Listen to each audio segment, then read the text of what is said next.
I was just trying to scare the thief away, but suddenly, due to the sudden ringing of the bell, I was scary and pulled the trigger. My wife rushed into the living room and the lights came on. I saw the stranger I'd shot blood pouring from his eye.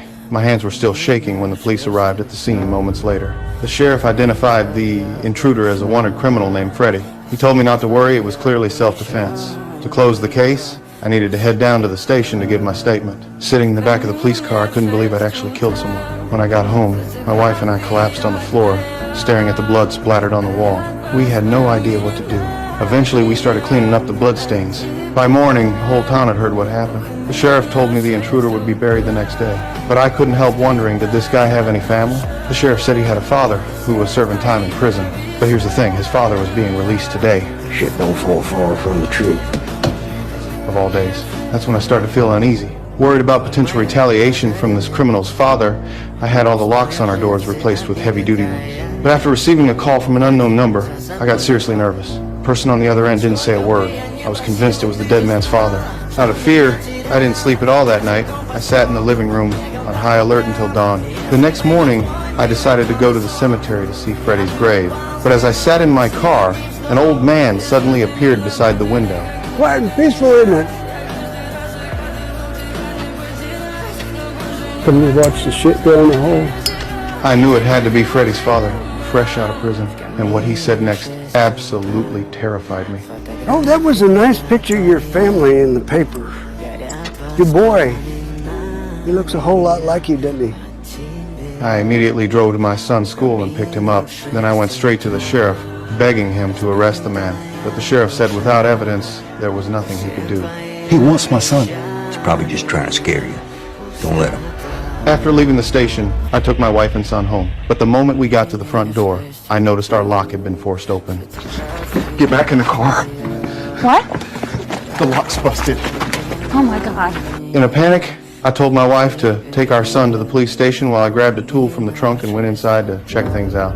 At first, I didn't see anyone, but when I walked into my son's bedroom, I found a bullet on the floor. Following the trail, I discovered a stuffed animal with its eye gouged out, and then another bullet and another.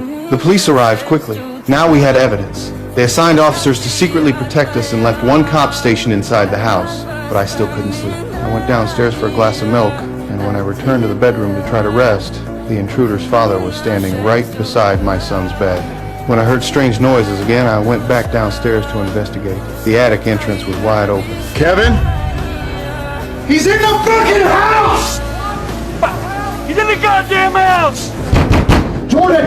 Move! Go! Go! I slammed against my son's bedroom door with all my strength. By the time I got in, the old man had already escaped through the window, but because of the heavy rain, the officers searching outside couldn't find any trace of him. The next morning, I got a call from the sheriff.